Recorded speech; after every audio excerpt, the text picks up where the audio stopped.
Probablemente esta sea una de las mejores trilogías de Spider-Man y de superhéroes en general de todos los tiempos. Spider-Man de Sam Raimi. Bueno, trilogías porque es la única trilogía de Spider-Man, si es cierto.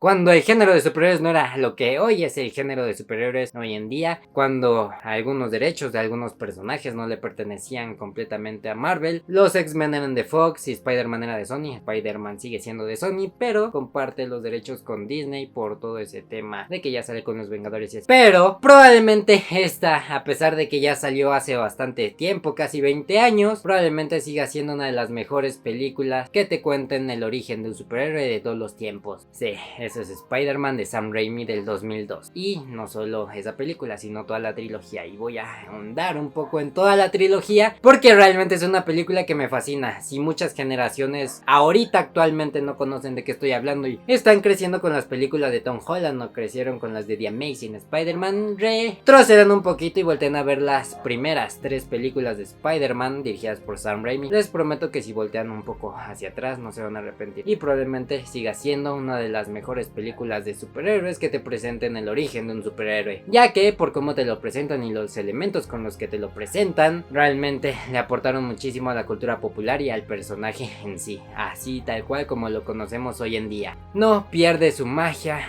por los elementos con los que te presentan a este personaje y por cómo te presentan a Spider-Man, mostrándote a Spider-Man y por qué es que Spider-Man o qué es lo que a Spider-Man lo hace ser Spider-Man. Y empezamos por recordar lo más memorable de estas 3 películas. A nadie realmente le importa la fotografía o ese tipo de cosas más técnicas. Siento que la magia y lo que realmente importa es cómo trascendió la cultura popular y las escenas o los momentos que te regala y que se quedaron en tu mente y en tu corazón por siempre. Desde que te presentan a Peter Parker como el niño huérfano que vive con sus 2 tíos, el tío Ben y la tía May, que prácticamente son parte fundamental de la mitología de Spider-Man. El niño perdedor de 15 años que le hacen bullying los bravucones, presentándotelo con escenas tan épicas como él persiguiendo su camión, su autobús escolar, escenas tan épicas como cuando lo pica la araña radioactiva, y todo eso mientras ya te presentaron a sus personajes secundarios que realmente le aportan muchísimo a estas 3 películas y hacen que realmente recuerdes estas películas. Tiene a su mejor amigo, Harry Osborn, en el cual viene de una familia rica, el cual tiene a su padre disfuncional que realmente no le pone tanta atención, padre el cual es Norman Osborn, y ya todos sabemos que este personaje es el Duende Verde. Tiene a su interés amoroso, Mary Jane, y no me van a negar que cuando vimos esta película, las personas que todavía no sabíamos del mundo de los cómics o así, pensamos que era su primer amor en el mundo de Spider-Man y de los cómics, que Mary Jane realmente era el primer amor de Peter Parker, y también llegamos a pensar que las telarañas orgánicas eran realmente como eran en los cómics. Nadie sabía de los lanzatelarañas o ese tipo de cosas, así de tan icónicas son esas 3 películas, trascendieron a la cultura popular, muchas personas crecimos con estas películas y muchas personas se quedaron con ese tipo de ideas, que las telarañas orgánicas realmente era como Spider-Man es presentado en los cómics, que su primer amor fue Mary Jane o ese tipo de cosas. Cuando empieza a conocer esa clase de cambios en su cuerpo, cuando se deshace de los bravucones y se emociona por eso, por ser un adolescente de 15 años, cosa que cualquier persona haría estando en su lugar, porque yo si tuviera 15 años y fuera Spider-Man y de repente pudiera hacer esa clase de cosas y ya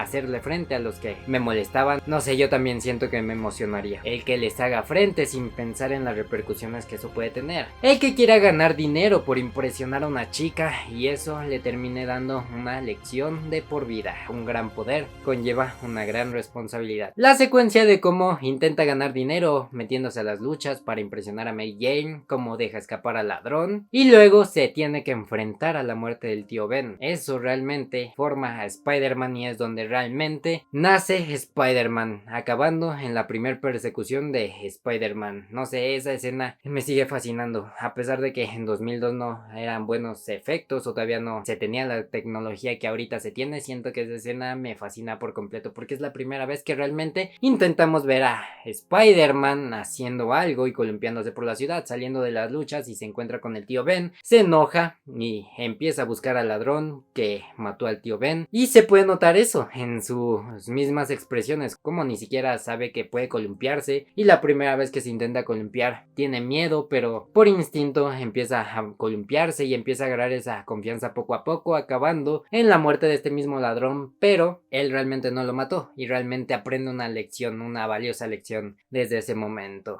Un gran poder conlleva una gran responsabilidad y a partir de ahí es donde nace Spider-Man realmente. Y se lo empieza a tomar un poco más en serio, se ve como en la ciudad realmente repercute eso, se ven escenas de Spider-Man salvando a las personas comunes de crímenes comunes y realmente se siente eso, esa conexión con su ciudad, con la ciudad de Nueva York, porque te muestran a personas dando su opinión sobre este mito, sobre su amigable vecino, el Hombre Araña, y no sé, siento que ese es un punto fuerte de estas películas, el que realmente sientas a Spider-Man conectado con esta ciudad y con las personas comunes, con que Spider-Man realmente se preocupe por eso y ayuda a las personas de robos comunes como robos a mano armada o ladrones o cosas así, ¿saben? Siento que esas escenas columpiándose no las han replicado en ninguna de las películas de Spider-Man que siguieron. Siento que las mejores escenas de Spider-Man columpiándose son las de Sam Raimi. Le añaden muchísimo porque realmente así es como es en los cómics. Spider-Man sí a veces ayuda de otros problemas superhumanos o cosas así más fuertes, pero él es el que también se preocupa por las personas comunes y corrientes. Realmente sientes ese desarrollo de ser un adolescente medio superficial, aunque sí, Peter Parker nunca ha sido como esa persona inmadura, pero por ser adolescente se entiende que tenía como un poquito ese tipo de cosas, un poco más superficiales, el que quisiera ganar dinero para impresionar a una chica, y sientes ese desarrollo a partir de ese momento, de esa lección, como es un adolescente y prácticamente ese evento que lo marcó lo hizo madurar realmente, y sientes ese desarrollo de este personaje de Peter Parker y de Spider-Man. Te muestran a Peter Parker intentando conseguir trabajo y cómo va pasando por todo ese proceso poco a poco, todo lo que Spider-Man realmente es en los cómics, el que tenga un trabajo de fotógrafo para pagar su rent, tiene su interés amoroso, que el interés amoroso de esta saga de películas es un poco raro, ya que es un triángulo amoroso entre su mejor amigo Harry y entre MJ, y no sé, no me convence del todo. Siento que una de las fallas de esta saga es como el interés amoroso, pero a pesar de que sea un triángulo amoroso, Peter Parker es el único que realmente no juzga a MJ, a Mary Jane. En la primera película se logra como mostrar o retratar esa interacción entre los dos, en donde ella realmente le preocupa lo que las demás personas digan, no dice lo que ella realmente piensa o quiere hacer por el que dirán, pero se lo logra decir a Peter porque realmente él es la única persona que no logra juzgarla, y eso siento que es lo que hace que estos dos personajes realmente tengan una conexión y que tú sientas esa conexión entre estos dos personajes, el que ella sea su vecina y que tenga un papá que la maltrata y ella realmente no tenga buenas influencias, pero la única persona que parece ser que es buena influencia para ella y que realmente la aprecia y la quiere y que realmente la apoya y no la juzga es Peter Parker. Además, también tienen escenas que trascendieron la cultura popular, como la escena del beso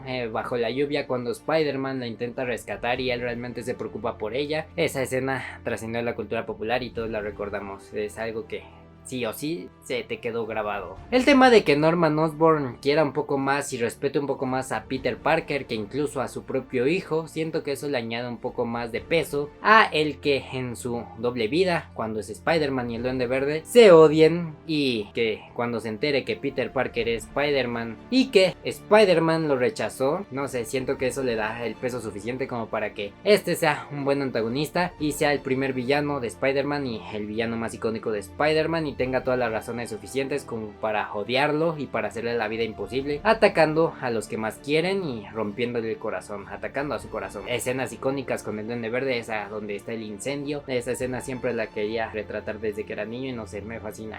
no sé, simplemente Spider-Man del 2002 me fascina por esos elementos, pasa tanto en tan poco tiempo, pero además de eso, no sientes que sea forzado, sientes que todo te lo presentan de manera tan natural y no falta ningún detalle, escenas épicas que trascendieron la cultura popular, ya les dije,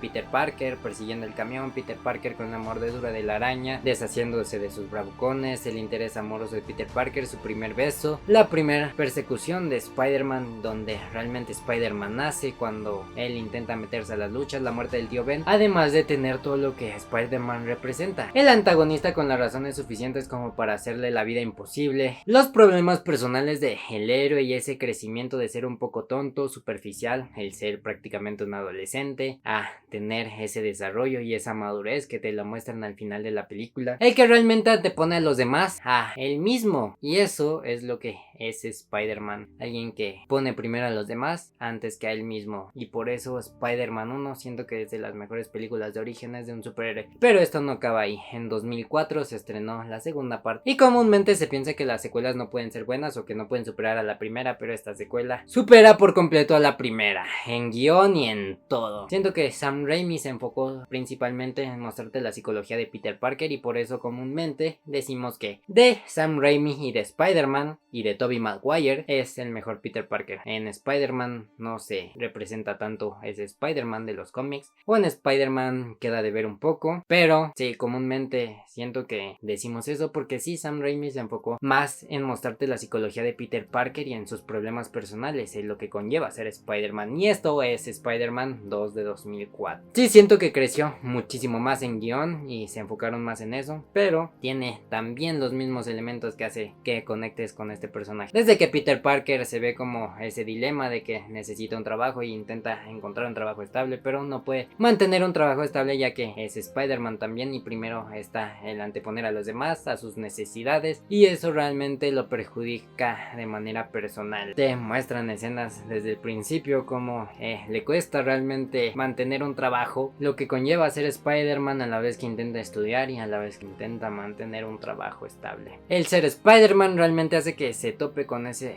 tipo de problemas personales, el que no tenga tiempo para sus amigos o para las cosas que él realmente quiere hacer. Si te presentan un villano en Spider-Man 2, pero si son un poquito observadores se darán cuenta que este villano realmente no aparece tanto hasta ya como después de la mitad de la película. Si te presentan a este villano, Doctor Octavius, este personaje que te lo presentan cuando Harry lleva a Peter a conocerlo para hacer un proyecto escolar, cómo te lo presentan y cómo este personaje es un amante de la ciencia y conecta fácilmente con Peter Parker, sintiéndose como ese tipo de conexión, y como Peter Parker realmente lo ve como un mentor o como alguien a quien admirar. Te presentan su accidente y ese tipo de cosas, pero de ahí ya no te lo vuelven a presentar, y ahí es donde realmente se enfocan en la psicología de Spider-Man y de Peter Parker, sus problemas personales y cómo eso lo afecta psicológicamente y en sus cosas que él quiere hacer realmente. Mary Jane lo invita a sus obras de teatro y él realmente quiere ir, pero no puede porque por una u otra cosa Spider-Man tiene que salir a ayudar a las personas comunes, y bueno, acaba yendo tarde y eso le afecta realmente personalmente, y pues las personas no saben que él es Spider-Man, así que no pueden comprenderlo y él no les puede decir para protegerlos de sus enemigos. Ya conocemos ese tipo de cosas, pero realmente sí se enfoca demasiado en la psicología de Peter Parker, y eso es lo que hace que conectes con este personaje, lo que realmente hace que sientas que Peter Parker es como en los cómics, ese perdedor que aparentemente es un perdedor, pero que realmente es muy responsable y realmente se preocupa por las demás personas antes que por él mismo. De escenas como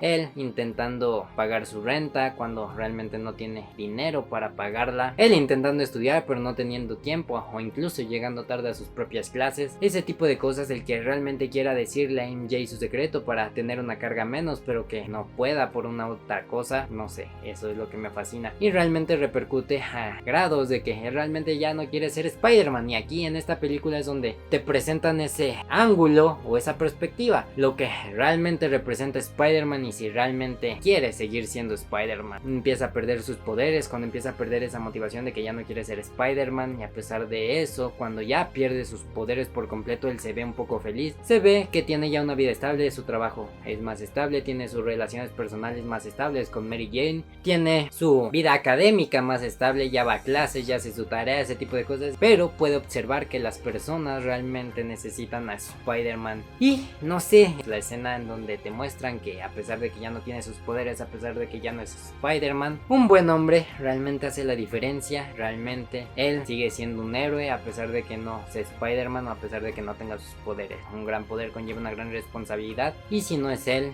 ¿quién más va a ser? Un hombre común y corriente, un simple hombre puede hacer la diferencia, y eso él lo muestra en esta película a la perfección, metiéndose a ese incendio sin sus poderes y salvando a una niña a pesar de que ya no tiene sus poderes. Siento que eso es lo que realmente representa Spider-Man y lo que que representa realmente a un héroe, y eso es lo que Sam Raimi siento que retrató a la perfección. Esa charla con la tía May de que qué es lo que realmente representa un héroe, el que realmente Spider-Man aporte algo bueno y que las personas tengan a alguien a quien seguir y alguien que los inspire a ser mejores, porque realmente necesitan eso, alguien que los ayude a seguir, alguien que los enseñe a resistir un poco más. Eso es lo que Spider-Man es para las personas, y cuando no está, realmente no hay quien tenga ese papel, pero realmente Spider-Man es alguien necesario y es un buen hombre que realmente hace la diferencia. Las interacciones con la tía May, sí, realmente podemos destacar de las películas de Sam Raimi es que la tía May es la mejor tía May que se ha presentado en todas las películas de Spider-Man. Es la tía May con la que más conectas y la que más te causa ternura, a la vez que más admiras, porque realmente representa esa parte de Peter Parker, esa voz que lo aconseja y que le dice por dónde ir cuando este personaje se está equivocando o está yendo por el mal camino. Ella es la voz de la razón que lo hace ver sus errores o la que lo hace ir por el buen camino. No sé, la tía May es de lo mejor, y cada interacción con la tía May siento que no se perdió en ninguna película. En la primera película tiene interacciones con la tía May, como cuando está en el hospital. En la segunda película está donde ella le da el discurso, que prácticamente es el mejor discurso y lo que realmente representa un héroe en general, no simplemente de Spider-Man. Y en la tercera película, bueno, pues ahorita ya hablaré más a eso, pero cuando se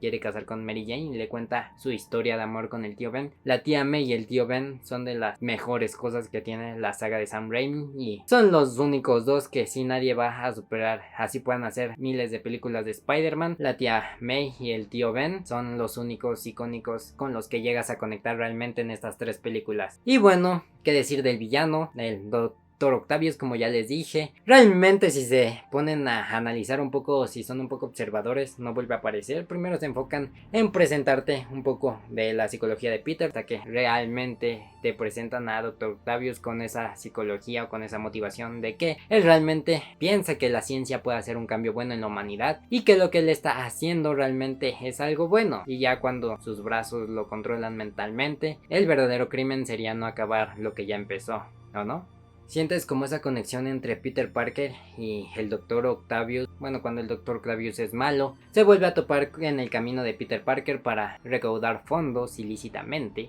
y para acabar su proyecto. Y ahí es cuando realmente empieza a interactuar con Peter Parker, y el guión se encarga de ponerte en las situaciones correctas para que estos dos personajes realmente se tengan que enfrentar, a pesar de que no sientas que el Dr. Octavius odia a Spider-Man. Sí, lo empieza a odiar porque empieza a entrometerse, pero no lo odia realmente a muerte. Simplemente lo odia porque él piensa que está haciendo lo bueno y él nada más entromete en lo que él hace. Pero el guión es tan bueno que hace que te pongan las situaciones correctas como para que estos dos se sigan enfrentando entre sí. El que Harry Osborn lo presente con Peter Parker, el que Harry Osborn sea el único que tiene los medios como para poder llevar el experimento que el Dr. Octavius tiene, y la única condición que le ponga al Dr. Octopus sea traerle a Spider-Man. No sé, siento que el guión es espectacular porque te presenta la psicología de Spider-Man, te presenta la relación de Spider-Man, de Peter Parker con Dr. Octavius, esa como relación de mentor, de admiración. Te presenta esa parte del conflicto interno de Peter Parker, de que ya no quiere ser Spider-Man. Peter Parker sigue siendo un héroe y sigue siendo un buen hombre a pesar de que ya no tenga sus poderes. Te presentan esa clase de cosas en tan poco tiempo, pero el guión es tan bueno que hace que realmente encajen a la perfección, a pesar de que sepas que el Dr. Octavius no odia completamente a Spider-Man hacia muerte. Sabes que se van a volver a enfrentar y te presentan mi secuencia de acción favorita en una película de Spider-Man de todos los tiempos. Ni siquiera tengo que hacer presentación hacia esa escena, porque esa escena también trascendió la cultura popular y es algo que en varias películas de Spider-Man se ha replicado. El que él tenga que aguantar algo con sus dos telarañas, no sé, aparte de que es mi secuencia favorita de acción en una película de Spider-Man, no sé, todos vamos a recordar esa escena en el tren peleando con el Dr. Octopus, y a pesar de que fue hace bastantes años, sigue viéndose tan espectacular y sigue sorprendiéndote ver ese tipo de acciones. No sé, Sam Raimi como director siento que se enfoca en meter tantas cosas, pero lo hacía bien realmente cuando le daban libertad creativa. Después de eso viene la tercera película de Spider-Man, que se estrenó en 2007. Sam Raimi realmente teniendo la libertad creativa completamente, siento que realmente es bueno haciendo lo que él hace, presentándote tantas cosas en tan poco tiempo y además presentándote ponérselas también a la altura de nuestro personaje favorito, de Spider-Man, de este héroe tan querido y de uno de los mejores héroes de todos los tiempos. Representa a la perfección lo que él representa, el que un buen hombre pueda hacer la diferencia, el que un gran poder conlleva una gran responsabilidad, además de presentarte a sus personajes secundarios que le aportan ese desarrollo a este personaje y esa psicología que hace que Spider-Man sea Spider-Man. Siento que Sam Raimi sí es bueno haciendo eso, porque si analizan bien las dos películas primeras, es eso, te presentan realmente mucho en tan poco tiempo. Y cuando salió la tercera película de Spider-Man fue criticada precisamente por eso, por presentarte mucho en tan poco tiempo, pero siento que aquí el problema fue que no tuvo la libertad creativa completamente. Siento que ahí Sony realmente sí metió mano de más, o realmente influyó de más en las decisiones para llevar a cabo Spider-Man. Realmente sientes que el guión no está a la altura de las dos primeras partes, o de la segunda, que fue de lo mejor de Spider-Man, hasta incluso ganó Óscares y es una de las mejores películas de superhéroes en el género, hasta incluso después de muchísimos años en el futuro. Pero sí, esta película realmente siento que decae muchísimo en ese tipo de cuestiones. Realmente no le dejaron la libertad creativa a Sam Raimi como se venía haciendo en las dos primeras películas, a pesar de que en fotografía sí me guste más la fotografía de la tercera película, pero sí puedo notar como que decayó en ese tipo de cosas, porque venía contándote mucho en tan poco y en esta te contó mucho en tan poco, pero no sientes realmente que te transmita lo que te quería transmitir esa película. Te presentan a Spider-Man un poco ya más experimentado, esa relación o ese dilema con Mary Jane de que Spider-Man es el foco de atención, pero a Mary Jane le está yendo mal en su vida, ese tipo de cosas de que a Spider-Man le van a dar la llave de la ciudad y se puede apreciar un poquito como que se le sube el ego a Spider-Man. No representa tanto lo que Spider-Man venía haciendo, pero a pesar de eso no me disgusta tanto, y conforme han pasado los años siento que ha envejecido muchísimo mejor. El que también te presenten a personajes como Eddie Brock, que te presenten a personajes como Sandman, que te presenten a personajes como Gwen Stacy, que realmente en los cómics fue su primer amor, cosa que también muchas personas no sabían, ni siquiera conocían a Gwen Stacy, y así de importantes son las películas de Sam Raimi. Pero sí, en las dos películas pudimos ver cómo nos desarrollaban al antagonista y a los personajes secundarios, por lo menos a la mayoría, pero aquí de desarrollo de personajes nada más tengo que destacar a Sandman. Ese es el personaje que realmente le dan las motivaciones suficientes como para que se tenga que enfrentar a Spider-Man. Harry Osborn, sientes como ese tipo de motivaciones, el que ya sepa que Spider-Man es Peter Parker y que él piense que mató a su padre, también sientes que tiene un poco de razón al odiar a Peter Parker y al querer matarlo. Sí, sientes esas razones suficientes, pero siento que el verdadero villano de esta película, o el que realmente querían retratar, era la parte mala de Peter Parker con el tema del simbionte, el que el simbionte te saque lo peor de ti y te empiece a hacer un poco más malo, porque eso es lo que el simbionte hace. Siento que eso es lo que realmente querían retratar más en esta película, pero por ese tema de que les digo de que Sony ya intentó influir en las decisiones creativas del director y no lo dejó, o no confió lo suficiente en él y ya quiso meter de su mano. Siento que no lograron esa esencia también de la parte mala de Peter Parker como lo es en los cómics o como lo han representado bien en algunos otros medios como en caricaturas de Spider-Man. Sí, siento que la parte mala de Spider-Man dio mucho a desear y lo único que causó fue darnos más escenas icónicas que trascendieron a la cultura popular, como el baile de Peter Parker, cuando realmente no tiene sentido que baile en la calle porque no tiene audífonos o cosas así. Simplemente lo ves sin la música y piensas que está loco, o lo ves intentando sacar su versión mala y no sientes que te transmita que él es esa versión mala o que realmente es un chico malo. Nada más sientes como que alguien se intentó hacer el malo, porque no le ves como esa personalidad de confianza o de maldad. Siento que también eso fue por el diseño de vestuario, pero sí, no sientes que realmente representó lo que Spider-Man representa en esa época donde el simbionte se le pega, y siento que sí dio mucho a desear esa parte de Spider-Man, pero logro entender el sentimiento o ese tipo de desarrollo que le quisieron dar, de que Spider-Man ya es un poco más experimentado, pero aún así sientes como toda su vida, o que a pesar de que avance poco a poco, sigue teniendo problemas el que le presenten al verdadero asesino de su tío, el que tenga problemas con su relación con Mary Jane, el que se esté desviando un poco, el que tenga esa presión de que le quiere pedir matrimonio, pero por los mismos problemas que tiene con ella no está funcionando a la perfección como él pensaría o como quisiera que fuera. Si entiendes cómo eso podría llegar a quebrarlo un poco más o quebrarlo poco a poco, y te presentaran al simbionte, que eso aumenta todo lo malo que él ya tenía. Sí, como que logras entender por qué punto intentaron llevar a Peter Parker, pero como les digo, no siento que sea mejor en ese tipo de cuestiones técnicas que las dos pasadas. A pesar de eso, es una de las mejores películas, o una de las películas que en mi opinión me fascinan, a pesar de que ahorita ya puedo notar que tiene varios errores o que varias cosas que no concuerdan con el personaje en sí, y que sí pasan demasiadas cosas en tan poco tiempo, y si no acabas de conectar con todo lo que pasa. Por ejemplo, no conectas con Eddie Brock, realmente Eddie Brock no te interesa para nada, y el Venom que te presentan es muy vacío. Le hubieran añadido esa parte del simbionte que tiene conciencia propia, y le hubieran añadido esas voces internas que el simbionte hace que escuches. Siento que eso le hubiera agregado el toque perfecto, pero por el tema de que ya te presentaron bastantes cosas, si te presentaban eso ya iban a saturar demasiado. Pero siento que si hubieran quitado un poco de las otras cosas y te hubieran presentado ese factor en específico que es característico del personaje de Venom, la voz interna que habla contigo mismo y que te hace sacar lo peor de ti, siento que eso le hubiera agregado muchísimo a esta película.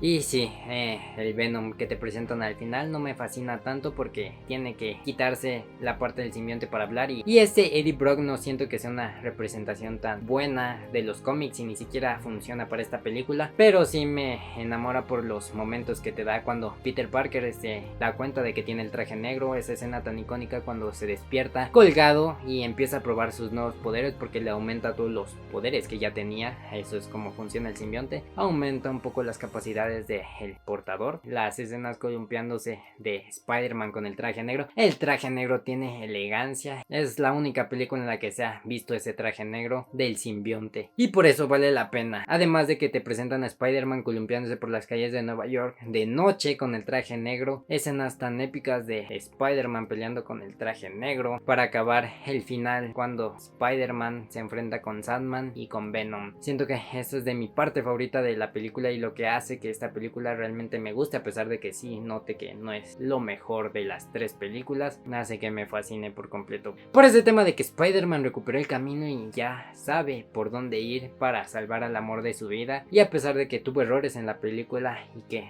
hizo bastantes cosas bien ojetes, como humillar a Mary Jane en el bar llevando a Gwen Stacy, a pesar de que se portó como un patán y fue bien ojete, ya sabe por dónde ir, ya retomó el camino correcto. Por eso a muchas personas realmente les gusta, a pesar de que sea tan crítica y que fue tan criticada cuando salió. Y también siento que por eso, a pesar de que pasen los años, esta película envejece bien. Se sigue hablando de esta película y se sigue hablando como una trilogía en conjunto. Las escenas que dan bastante pena ajena de Spider-Man, pero que a la vez trascendieron la cultura popular de una manera tan extraña, porque eso realmente da pena ajena, pero a pesar de eso lo queremos con nostalgia y no le hacemos el feo. A pesar de que no tiene sentido, pero está cool. Un buen hombre hace la diferencia, y en estas películas se representa eso, el por qué Spider-Man es Spider-Man. Sus personajes de apoyo hacen que se desarrolle este personaje poco a poco, vaya representando de eso, el que un buen hombre puede hacer la diferencia, el que un gran poder conlleve una gran responsabilidad,